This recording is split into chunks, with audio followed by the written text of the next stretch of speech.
Yesterday I remarked, if you take the space of M cross N matrices and consider a subspace L such that for every element X in L where the rank of X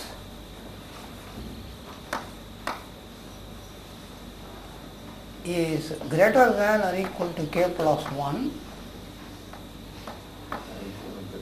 then the dimension of L is less than or equal to m minus k into n minus k. Now we will construct an example of an L naught,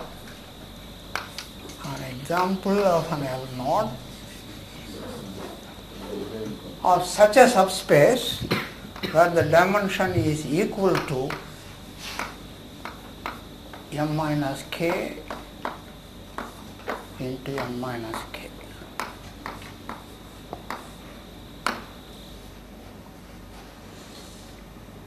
First I remark, you consider diagonal matrices with entries.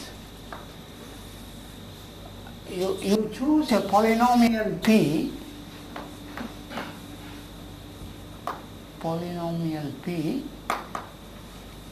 where degree of P,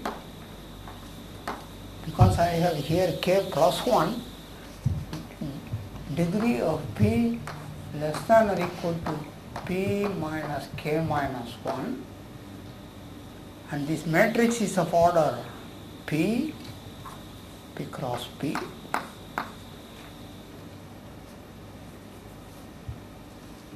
Such, and I am going to use only diagonal matrices with the property PZ1, PZ2, etc., PZP, and 0, 0 here, where Z1, Z2, etc., Zp are distinct.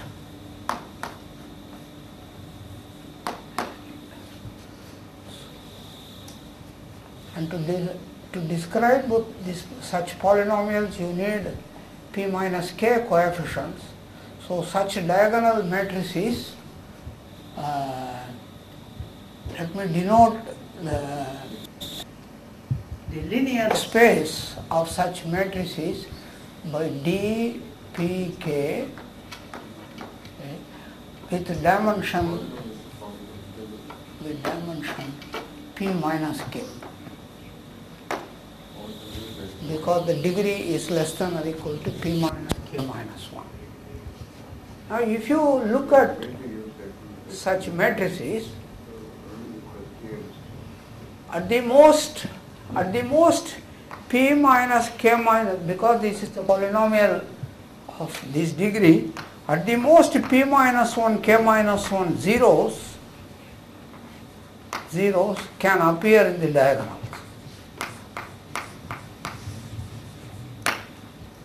At most. So the rank of any such matrix is greater than or equal to k plus 1. So in this linear space, the rank of any matrix is k plus 1, and it is important to have these distinct. And any complementary space, dpk complementary space, again diagonal complementary space,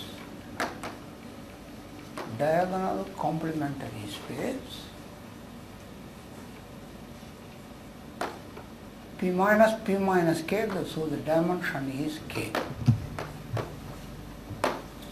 Degree of P is equal to P minus k minus 1, right? The polynomial degree written less than or equal to? Yeah. only then you will have a linear space, isn't it? The polynomials are, all such matrices I take, the polynomials vary, so you get a linear space. Some coefficients can be 0. You haven't fixed a polynomial. Yeah. Now, I consider the following. My L0 consists of the following. A candidate in L0, to construct them, you see, it is an m cross n matrix. M cross n matrix, and it has got m plus n minus 1 diagonals.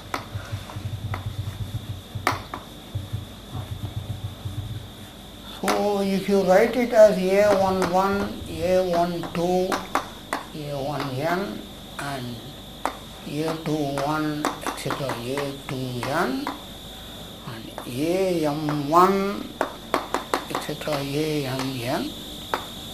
So you mark the diagonals like this, and of course this may end somewhere else, it need not end here, and you will run through m plus n minus 1 diagonals.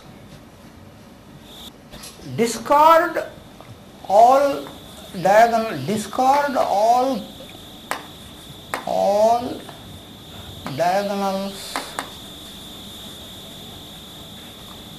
of length less than or equal to k. So that means you put zeros there. That means put zeros on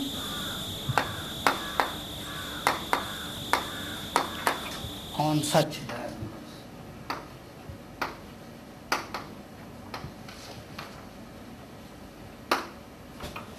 Now look at the least length non-vanishing diagonal. Least length non-vanishing diagonal, and that let the least length with length p, with length p, and you choose that diagonal. You choose that diagonal. Choose that diagonal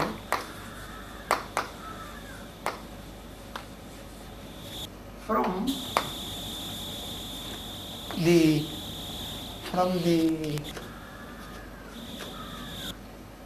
space dpk.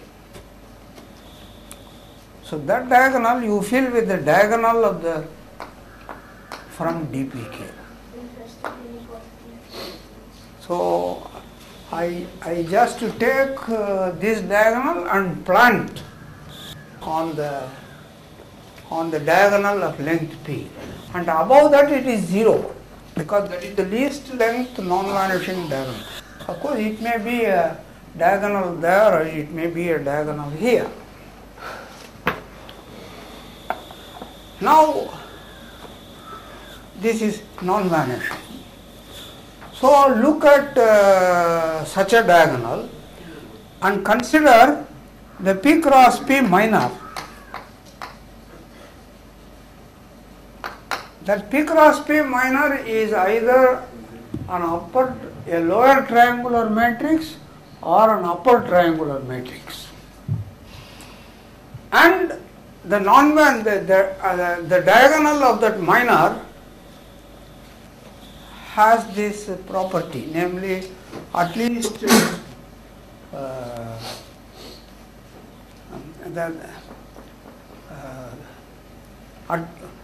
at least k plus 1 are non-zero, so the rank of that minor is greater than or equal to k plus 1.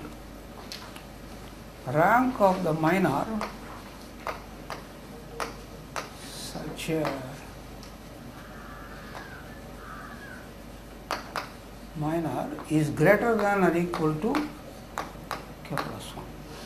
So if I make this choice, any element non-zero element of L0 has the property that its rank is greater than or equal to k plus 1. Now let us look at the dimension. The total dimension is Mn for the matrices, and I have discarded k diagonals from this upper end and k diagonals from the lower end. So I have put them zeros. So 2k dimensions have been discarded.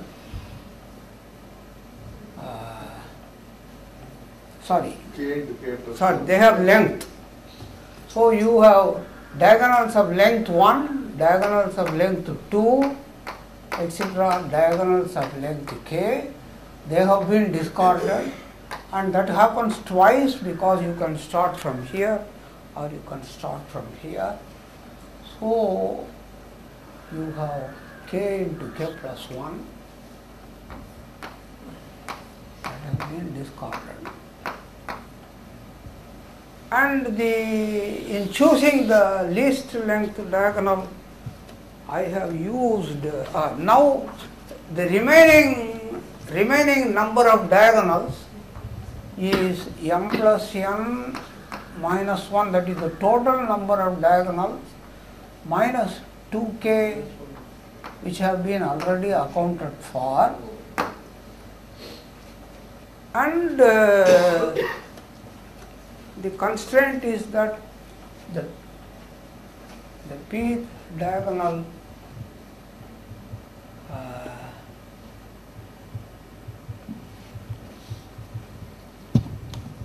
comes from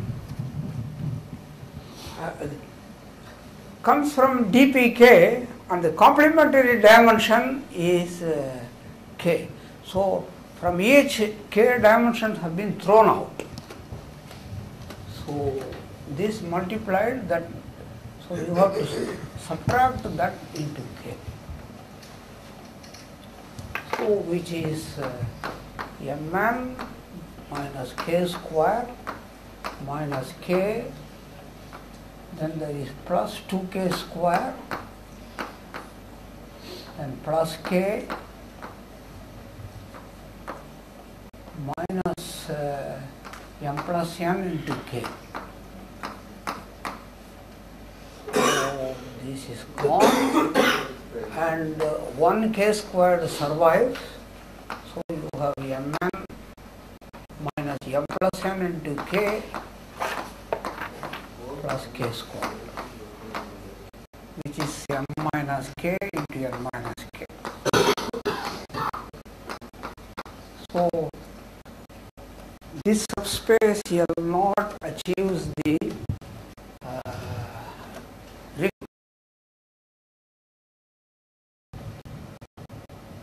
so we have the following theorem.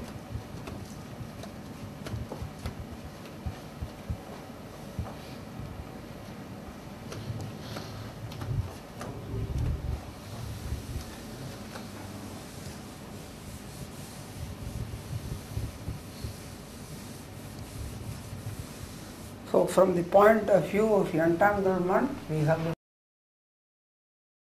take two Hilbert spaces, dimension h1 equal to m, dimension h2 equal to n, then maximum dimension of S such that every pure state dimension of S is a subspace. Every pure state in S has Schmidt number greater than or equal to k plus 1, that is equal to m minus k into n minus k. Oh, that is the So what was proved in the metric space, the Hilbert space MMN, you know, can be identified with H1 tensor H2 through the gamma J map, namely based on that conjugation which I explained yesterday. So you have this theorem.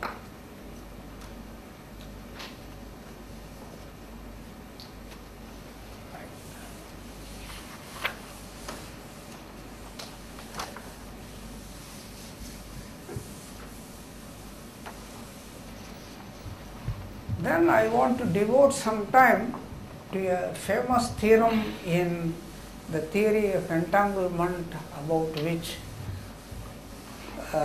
physicists constantly talk about. This is what is called the theorem of the Horodetzky family. That is, it is I think 3 or 4 Horodetskys, and they are all related, husband, wife, son, son or sons. So, theorem of Horodetzky family.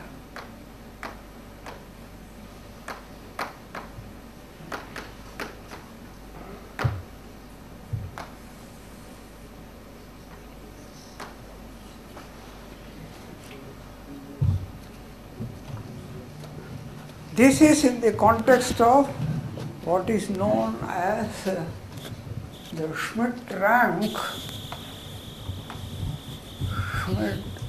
I had till now restricted myself with 2 Schmidt numbers, but now Schmidt rank for mixed states.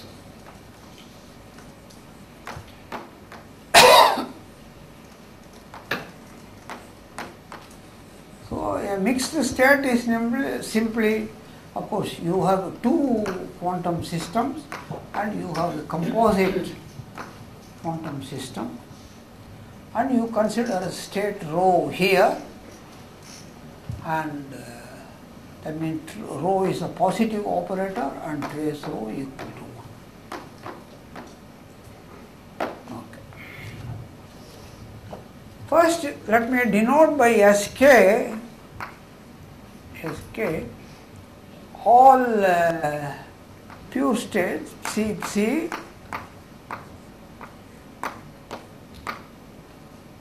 Schmidt number of P of C, Schmidt number of C less than or equal to K. Let me denote by SK. And SK tilde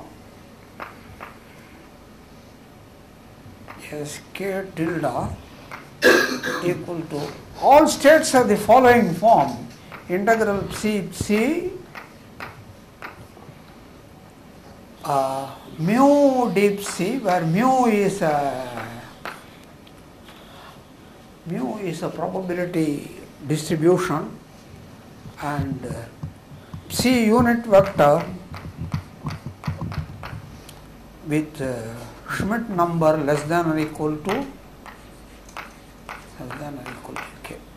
Consider SK total. So that contains all mixed states where the ingredients come from wave functions, or ingredients come from unit vectors with Schmidt number, that is this much entanglement, right? Schmidt number less than or equal to K. You know the K varies from 1, 2, 3, etc. up to minimum of Mn. From the Schmidt decomposition you saw that. So here also K varies from 1 to n, and this is increasing in K and stops at m minimum of m and n, and so does this. And this one is a compact convex set. This is a compact convex set in the real linear space,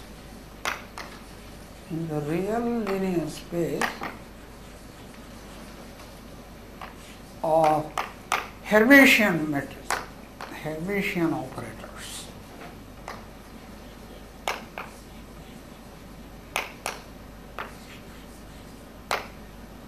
Hermitian operators on this composite Hilbert space. So this has dimension mn, so Hermitian operators have dimension m squared n squared.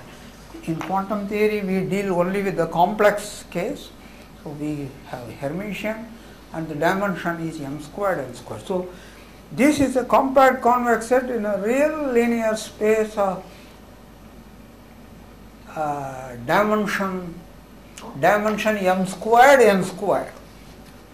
So even though there is an integral, you know, in the famous theorem of Carathéodory, every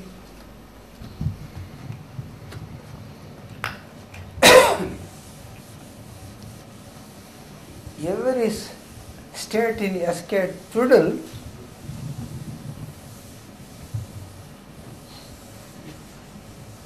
every row belonging to SK twiddle can also be expressed as sigma Pj, Cj, Cj, where j varies from 1 to the dimension plus 1, n square plus 1, Pj greater than or equal to, Pj is a probability, sigma Pj equal to 1 and Cj belongs to SK twiddle. No, SK. Pj belongs to SK. Oh, it's a general theorem about compact convex sets in an n-dimensional real Euclidean space.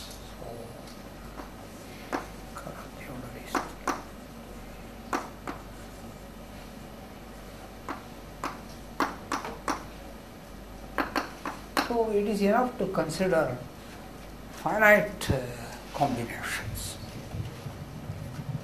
Now I have the central definition, a plus 1 twiddle, but not to SK twiddle.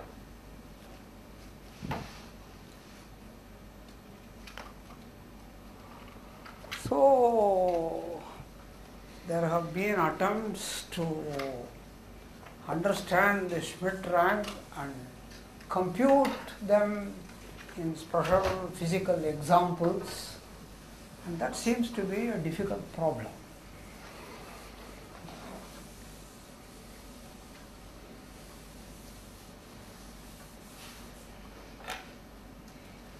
So one major problem is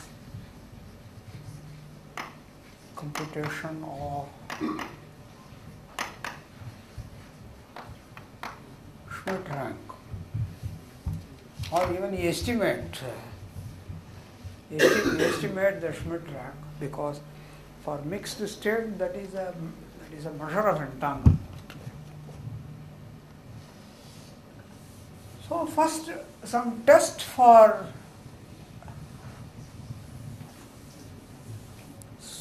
the Horodetzky's theorem, they come in what is called test for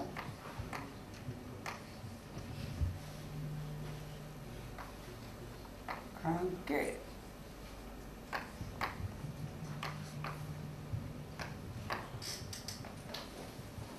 They provide a test, but the test is also quite complicated.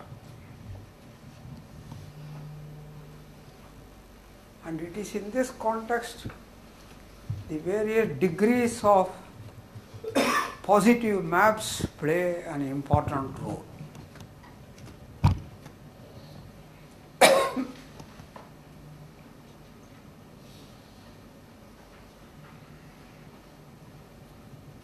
we go according to the sequence I have prepared.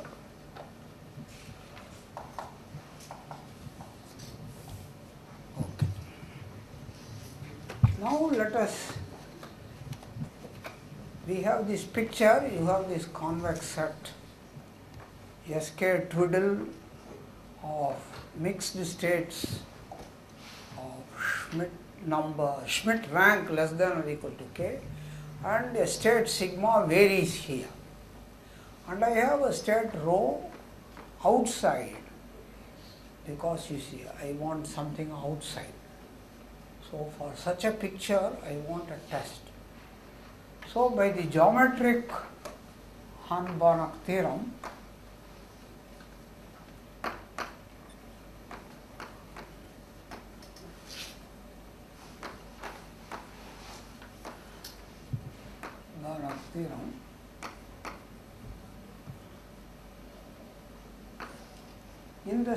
in the real linear space of Hermitian matrices, in the real linear space of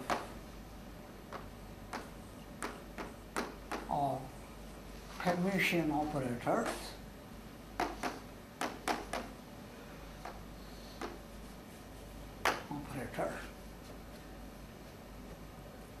you can construct a linear functional,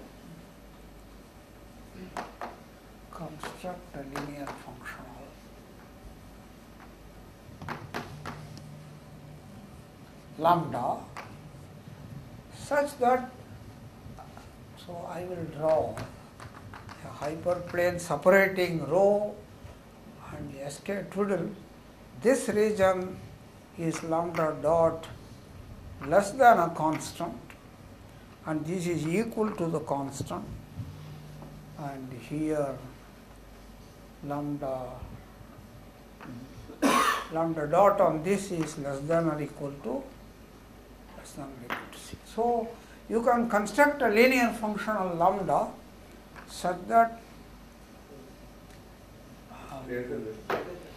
I think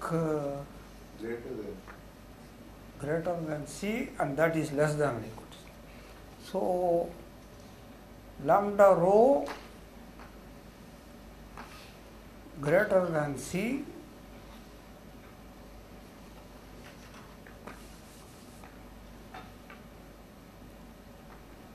or C less than, I have chosen one order and I will follow the same order. Lambda rho less than C.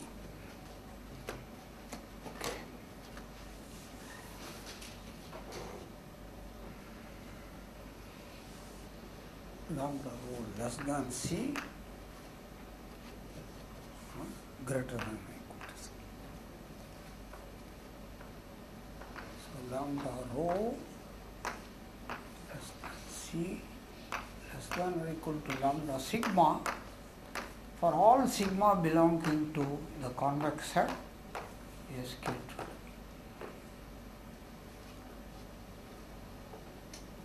But now any linear functional on this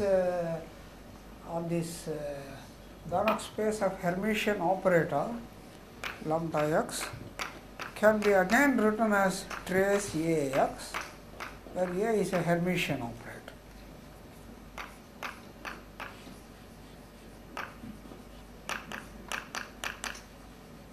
So you have trace A rho less than C less than or equal to trace sigma A.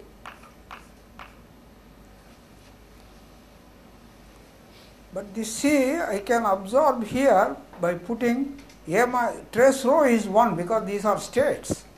So I can write this as trace rho into A minus C times identity less than 0 less than or equal to trace sigma into A minus C times identity. So put A minus C times identity equal to H.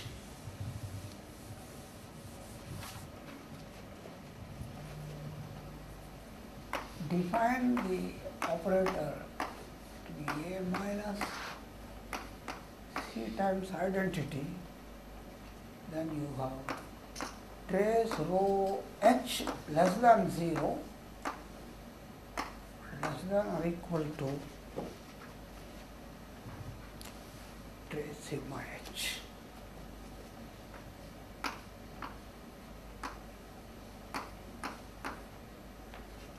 H is a Hermitian operator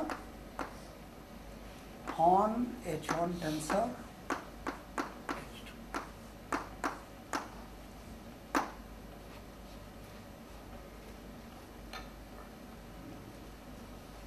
Now this H, you can express it in the following manner. You define a map gamma H applied to from BH2 to BH1,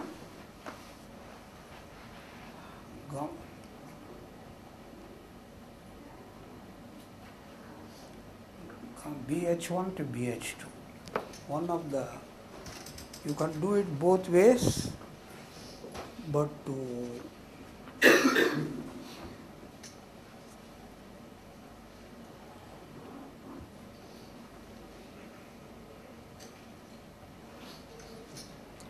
BH1 to BH2.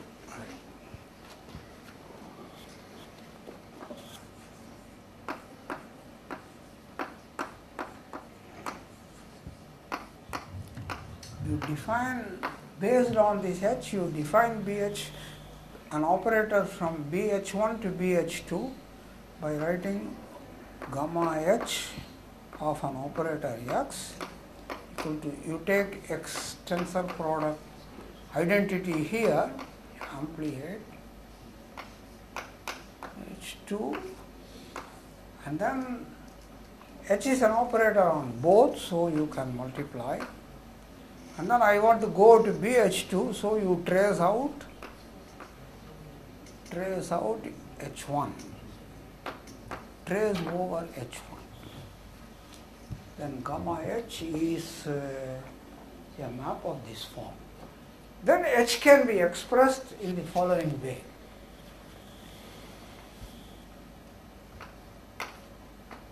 H can be expressed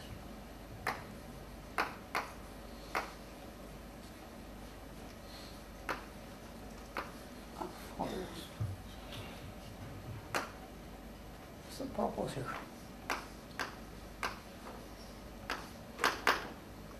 You choose E alpha,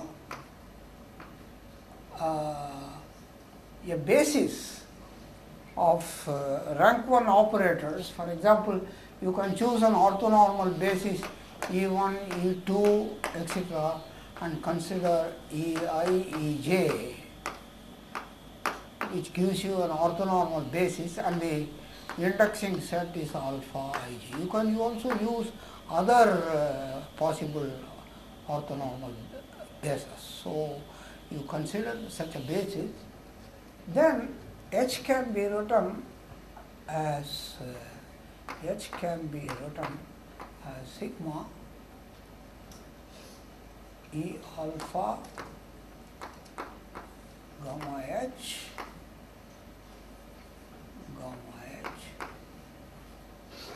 E alpha delta. In terms of a basis, you can express here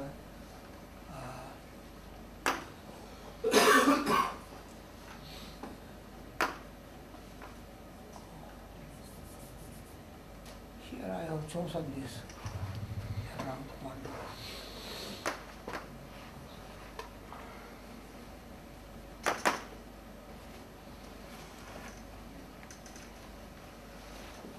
And this example would do actually.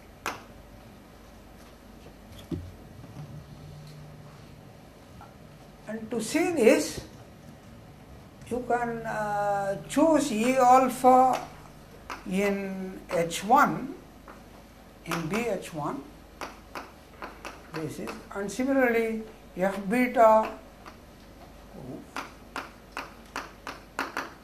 F beta in BH2, and for BH1 tensor H2, you have the basis E alpha tensor F beta. So the operator H can as well be written as sigma. The scalar product is trace. So trace H E alpha dagger tensor, the adjoint of this.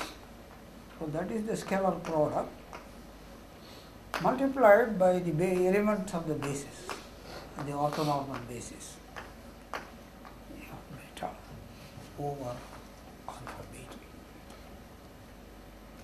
But this you can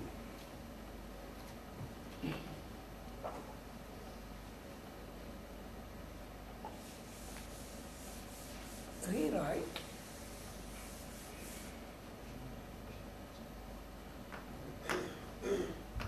sigma alpha beta trace and trace of the relative trace over the first Hilbert space, so that it becomes an operator in H2 H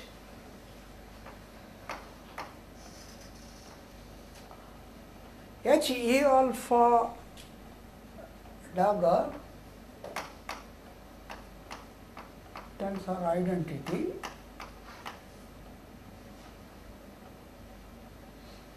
multiplied by E alpha tensor F beta. But this is an operator on the second Hilbert space. This is an operator on the second Hilbert space. And oh, I have missed this number multiplied by this trace of this multiplied by F beta dagger.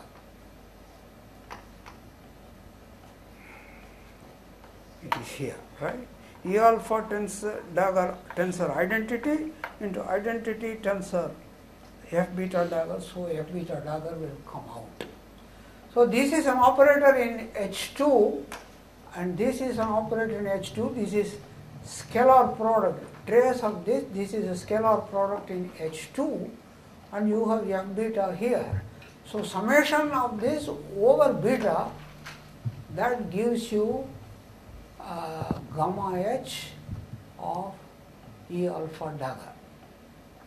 So taking it here, summing up, you get gamma H E alpha dagger, and so this is nothing but E alpha tensor gamma H E alpha dagger.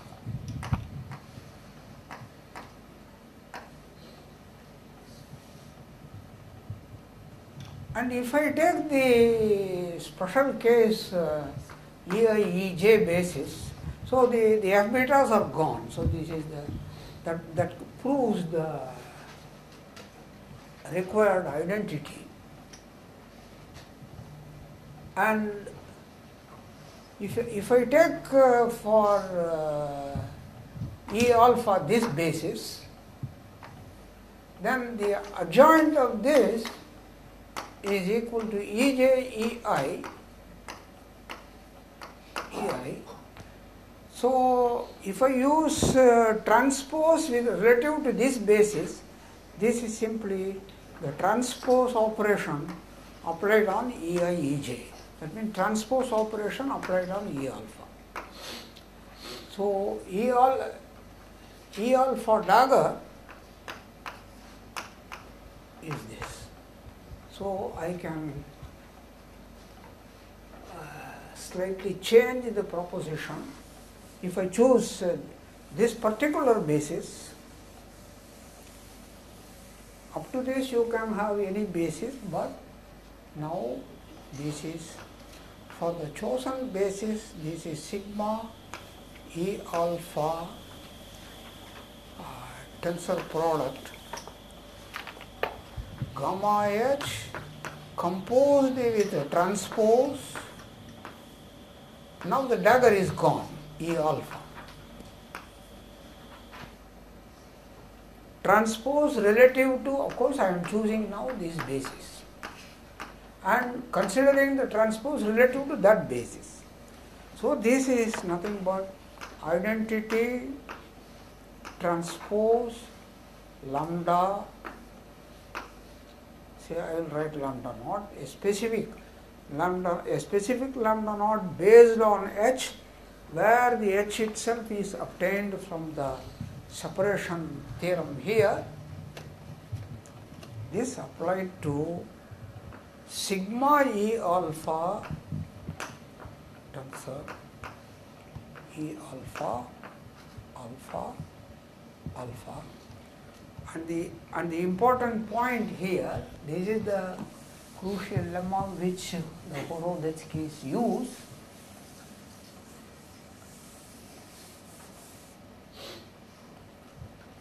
Sigma E alpha tensor E alpha, alpha running over this divided by 1 over m, this is a projection. This is all in H1. Note that E alpha is Ei Ej and the index alpha is the pair Ij, is a projection. By projection I always mean orthogonal projection. So simply multiply, you will see this is called P equal to P dagger equal to P square. This is a projection. So the operator H has the following representation. So we have proved the following lemma. So lemma, namely H is an operator with the property trace rho H less than 0 less than or equal to trace sigma H for all sigma belonging to the convex set SK Trudel, where H is of the form, H has a specific form, identity tensor lambda naught evaluated at sigma E alpha tensor E alpha over alpha, and this is m times a projection.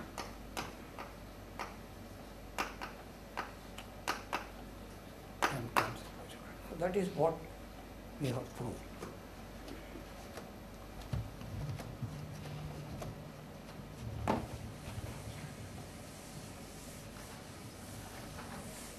Now this lambda naught, next proposition.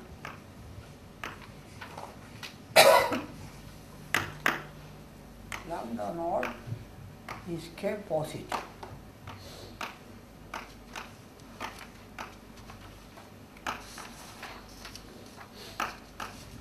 Lambda naught is obtained as gamma H composed with the transpose. Lambda naught is K positive.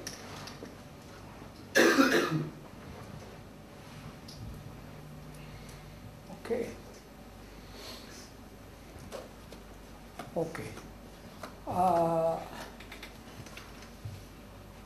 So everything is elementary. Each step is elementary.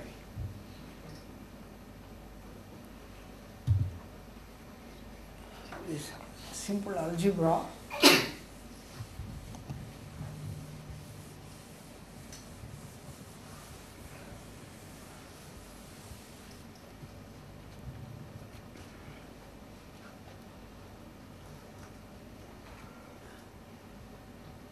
So what do we have? Identity tensor product lambda naught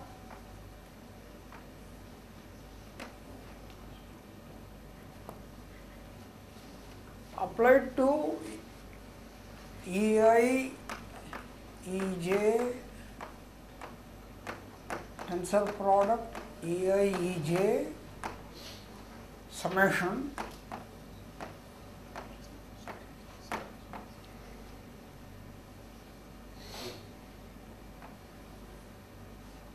trace of this multiplied by sigma, sigma coming from sk twiddle is greater than or equal to 0, right? That is the way our construction proceeded. Now for sigma, I choose a pure state whose Schmidt decomposition appears like UR, VR, or sigma is of this form, that is, sigma is a pure state. Of course, I should not write sigma. Sigma is a density operator. If sigma is a pure state of Schmidt number less than or equal to k, the corresponding vector is also the corresponding vector can be expressed like this, and that has got the r equal to 1 to k. And if this vector has got norm 1 and I call this as psi, then psi choose any vector of this form of unit norm, then trace of this multiplied by this is greater than or equal to 0, because that gives an example of a state of Schmidt number less than or equal to k, and therefore it belongs to sk twiddle in particular. So trace of this multiplied by, so I have to write this as a density operator because this is only a vector. So the density operator is URUS, tensor product, VRVS, because there is a summation, right? VRVS.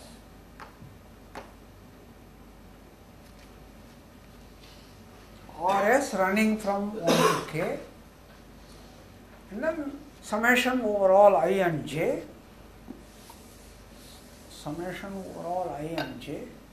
So the whole thing is summation over ij, that is greater than or equal to 0. From the way our lambda naught was constructed, which means, because in the first one it is identity, you have EI, EJ, tensor product lambda naught applied on EI, EJ,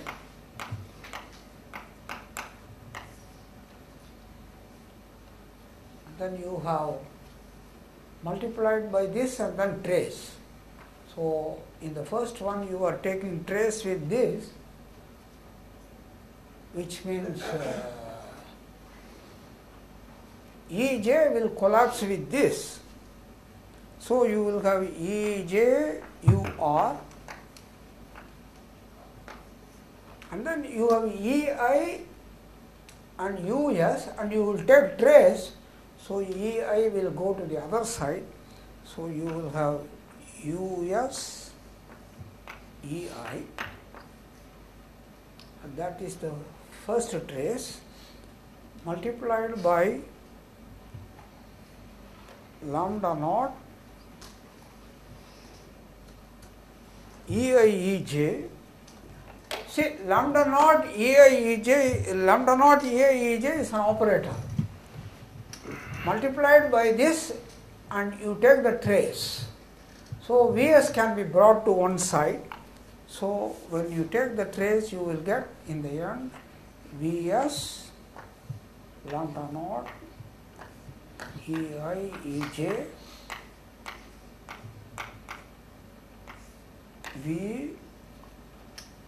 VR. So you have an operator and you take the trace, so this you bring it to the other side, then you have VR. So the inequality that we have is over all Ij, Rs, R and S running over K, greater than or equal to 1, less than or equal to K. This is greater than or equal to 0 and Ei is a basis. So what do we have?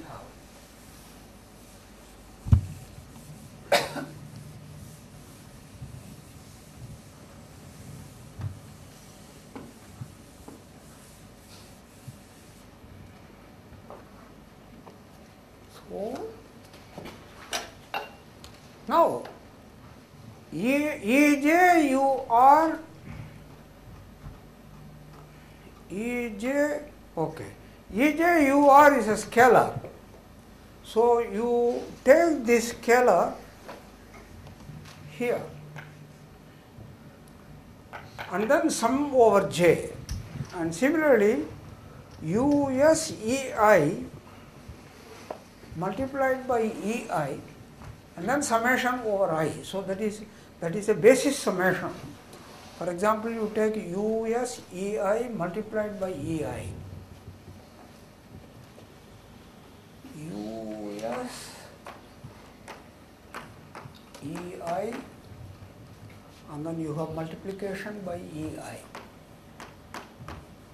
But I can write this as ei, a conjugation j applied to us,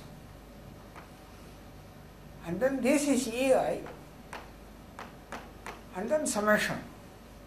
But sigma ei is identity, because whenever you take a basis and do that, you get identity. So this is the conjugation j applied to us.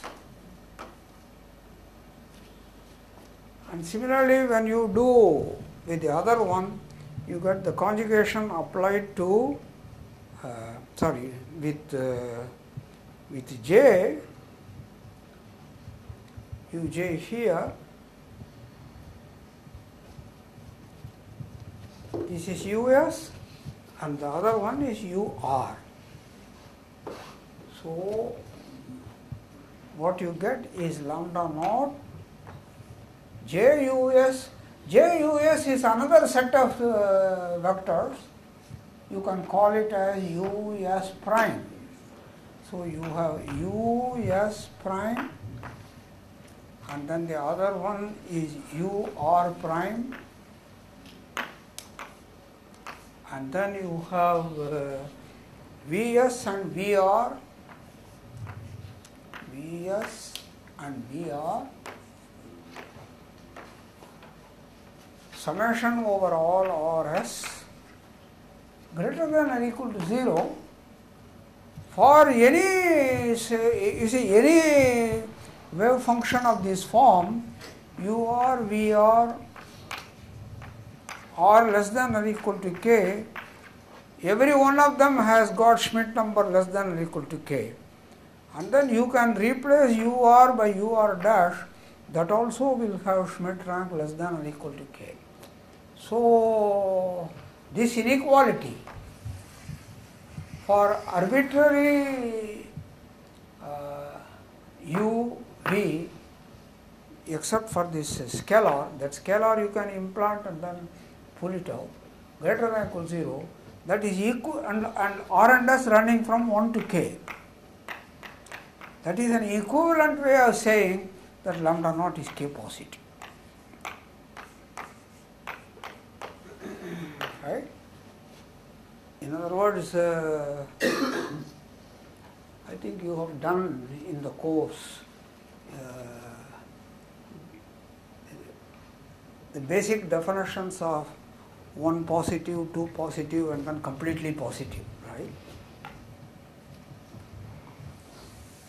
So lambda naught is a k positive operator. So here you have an independent exercise in k positivity. if lambda is k positive on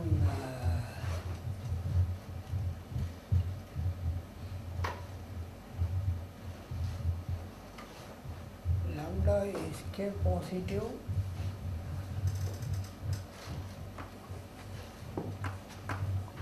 on BH, then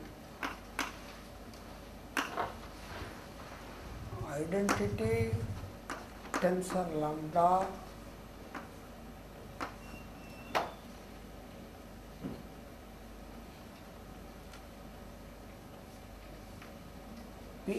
lambda is k positive on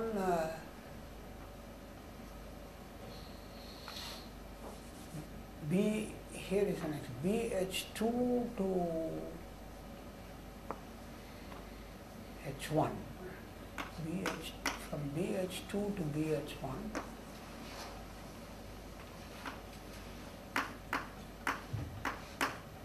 identity tensor lambda sigma greater than or equal to 0 for all sigma belonging to SK total. That is an exercise. So this is on, identity is on H1 and this is from H2 to, no, this is on H1 tensor H2, so you have BH1 to BH2. Then this is true.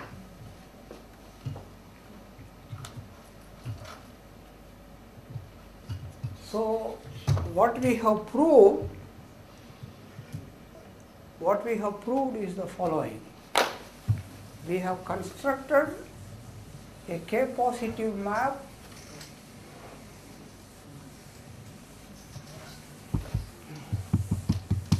the Horodetzky lemma is the construction of a K positive map lambda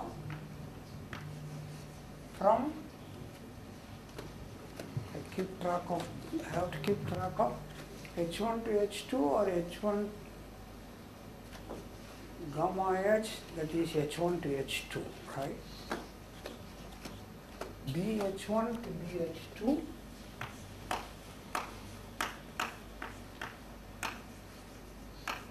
BH1 to BH2, so that identity tensor lambda naught applied to H, right?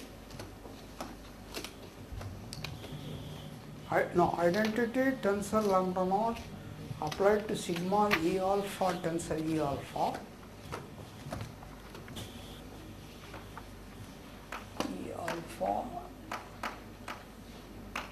tensor E alpha, that gives an operator on H1 tensor H2, trace rho less than 0, but trace sigma identity tensor lambda naught, same thing, greater than or equal to 0, sigma belonging to SK total. Here rho does not belong to SK. So with the help of that H and going through this algebra, this is what we have achieved.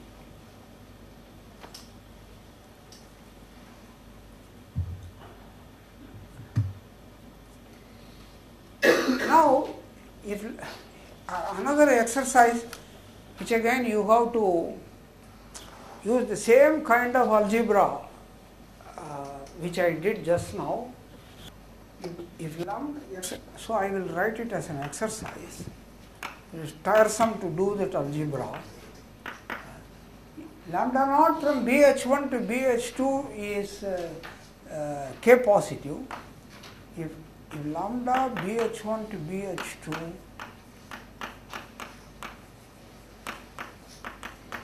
is K positive, lambda dagger from BH2 to BH1, see this also can be viewed as Hilbert spaces. So adjoint can be defined. BH2 to BH1 is also K positive.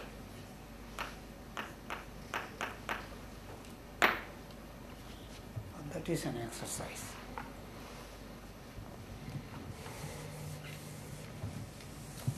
So if you do this from the Horowitz-Key's lemma,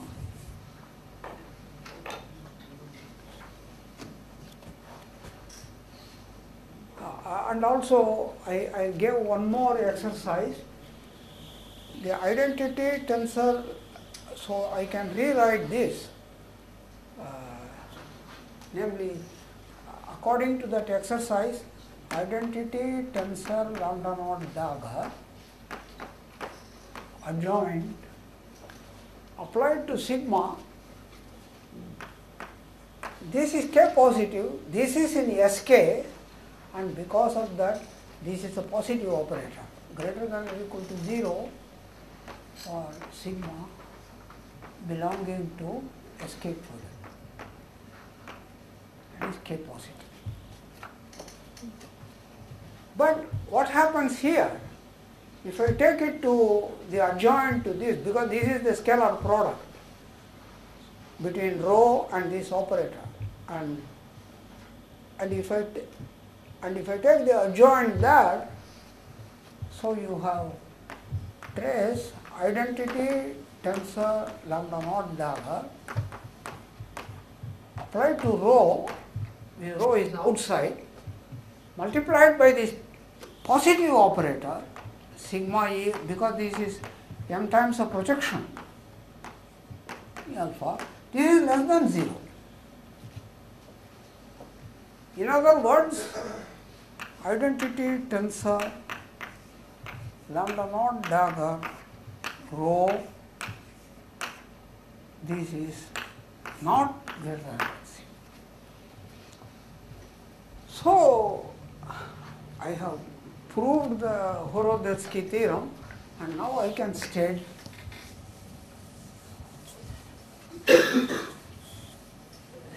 the theorem.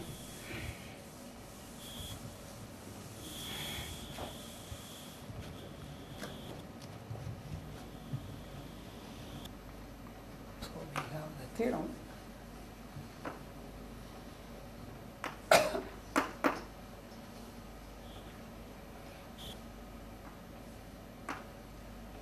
If lambda is a K positive operator,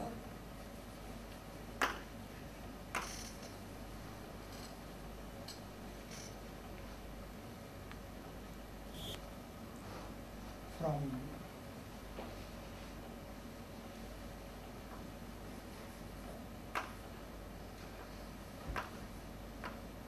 BH1 to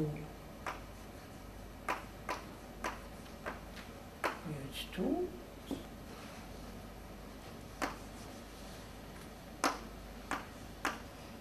no, from again same confusion, BH2 to BH1, then for any sigma belonging to Sk total, identity tensor lambda applied to rho is identity in H1.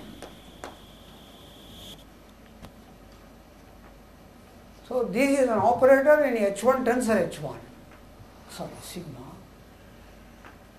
This is greater than or equal to 0.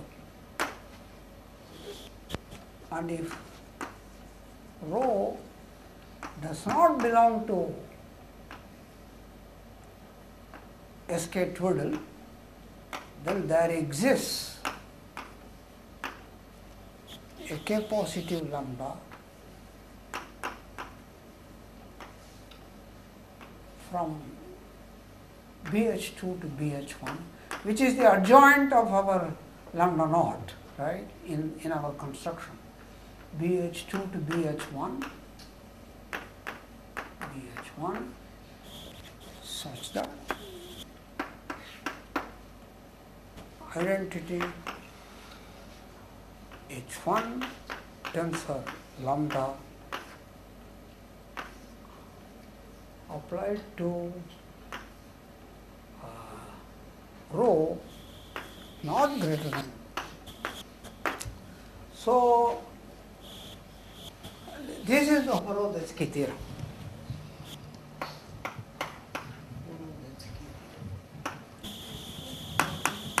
So, what one does is, if you have a state rho and you want to test whether its Schmidt rank is strictly greater than k, then you have to search for a k positive map such that identity tensor lambda applied to that is not positive. And if you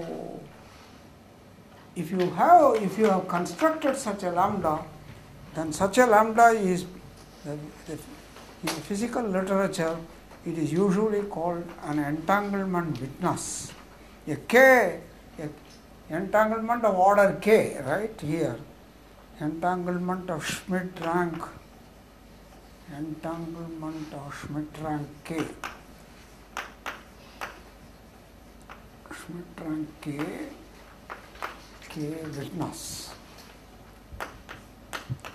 Originally it was proved only for k equal to 2, and then there were many attempts to prove for higher order, and then Horodetzky and Terhal gave again one of the Horodetzkys and Terhal gave this final theorem. But search for a k positive map is not that simple. There is no formula for that lambda in terms of rho. There is no formula for that lambda in terms of rho. Yeah, you search for k positive map. In fact, the examples, simple examples of k positive map, there are a few, but even this is a tall order. The only thing physicists usually verify is for the transpose map, which is positive but not completely positive. And so they test normally for the transpose map and then stop there. Then the next, there is one very interesting computation, but that will take more than an hour to complete the computation, so I won't venture into it.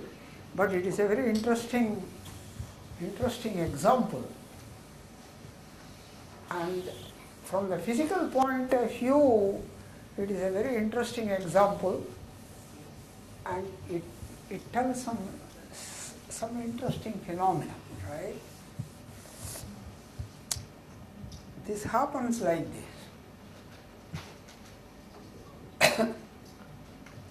You have same Hilbert space, same copy of the same H tensor H, and then you have the representation of the unitary group U tensor U bar. Choose a basis, and on that you choose a conjugation U tensor U bar. Call this as pi of U.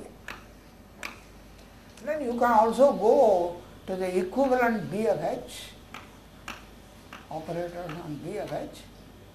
These two are isomorphic Hilbert spaces, and here pi U will appear as x goes to U x U dagger. This is, you can call it as pi tilde This is an equivalent version of this. And then as a simple exercise, that is an interesting exercise, pi tilde u belonging to the unitary group, and you work out the commutant of this, and it is of dimension 2, and it is spanned by the following two: identity map and x goes to trace x multiplied by identity. And if you, here it is easy to do the algebra. This is H tensor H is not a convenient picture, but this is a much easier picture, and so the commutant is spanned by these two maps on BH. And if you plant this here, I look for a state rho which commutes with all pu, that is a state rho which is invariant under conjugation by pi u, then such rho, this can be translated, and rho is a convex combination, is some p times a maximal entangled state, 0, C0, plus q times the orthogonal complement of this, right? Identity minus C0, C0. If the dimension of this is n, the dimension of this is n squared, so trace this identity is of order n square, or trace is n square, but one is gone. So to get a state, you must divide by n square minus 1. P plus q equal to 1. So one writes in the following way. The standard symbol used is f and 1 minus f and 1 minus f. Standard notation. This can be rewritten for f greater than or equal to 1 over n square, or f greater n square. This can be rewritten as a convex combination of, say, p times C0, C0 plus q times identity divided by n square. Identity is of the form sigma ii, and this has the implication that the Schmidt rank is 1. Right. So this has got Schmidt rank 1.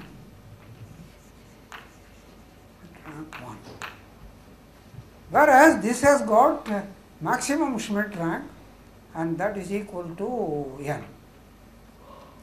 So this has maximum Schmidt rank, and this has got minimum Schmidt rank. And such states arise by choose an arbitrary state and then average it out. U tensor u bar, and then the adjoint of that, and then integrate over u. They all fall into this category. So what happens? So we won't be able to go into this. I have written down the notes, and if you want that algebra, you can make a Xerox of that and keep it with you, right? And then go through the calculations. So the Schmidt rank, when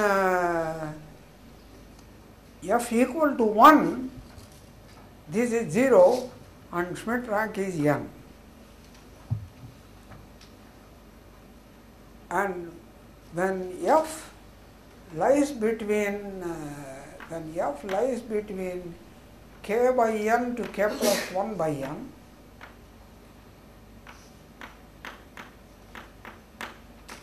k plus 1 by n, the Schmidt rank becomes k. So there is a, even though this parameter varies continuously, the Schmidt rank changes in these intervals.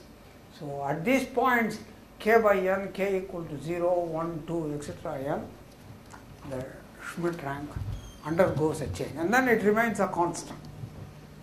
So very often you have parameters, states depending on a parameter theta, and then as the parameter changes, you want to know where exactly the amount of entanglement falls. So that is why you would like to falls or increases.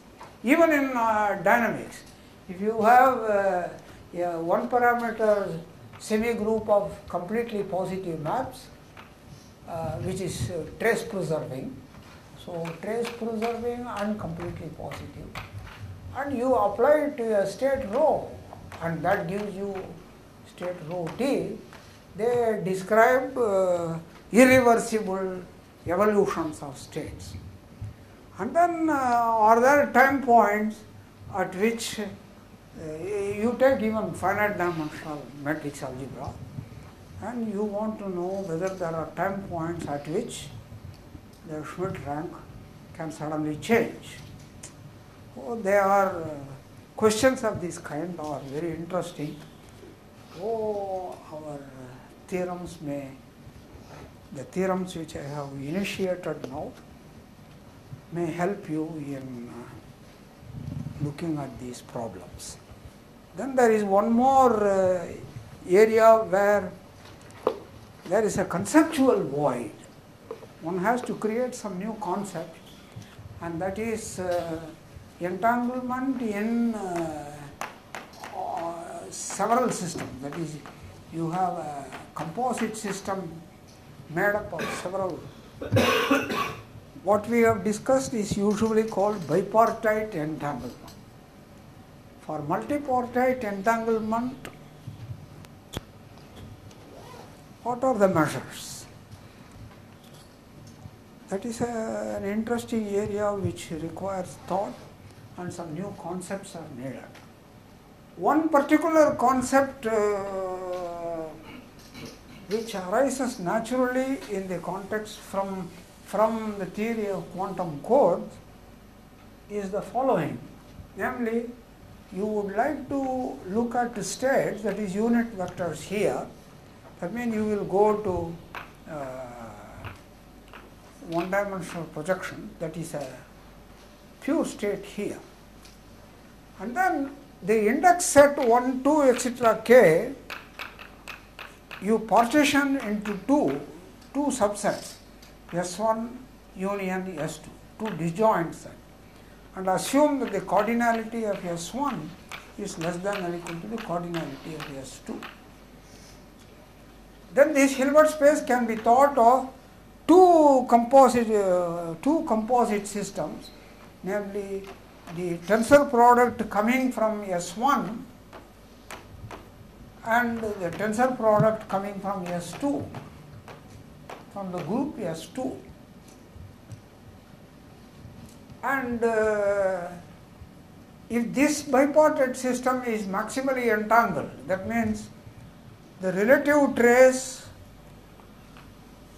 of you have to take the trace, you have to trace out the larger one, and the larger cardinality h of S2 of C. It is, if this is equal to the identity of h of S1 by the dimension of h of S1, actually this is not correct. It should be dimension of HS, because this has no meaning. Dimension of HS1 less than or equal to dimension of HS2. This is what is physically relevant. So the identity of the lower dimensional Hilbert space divided by, that is the maximum entropy that is possible. If you trace out the HS2, you must get this IHS1 by dimension. No matter what way you decompose,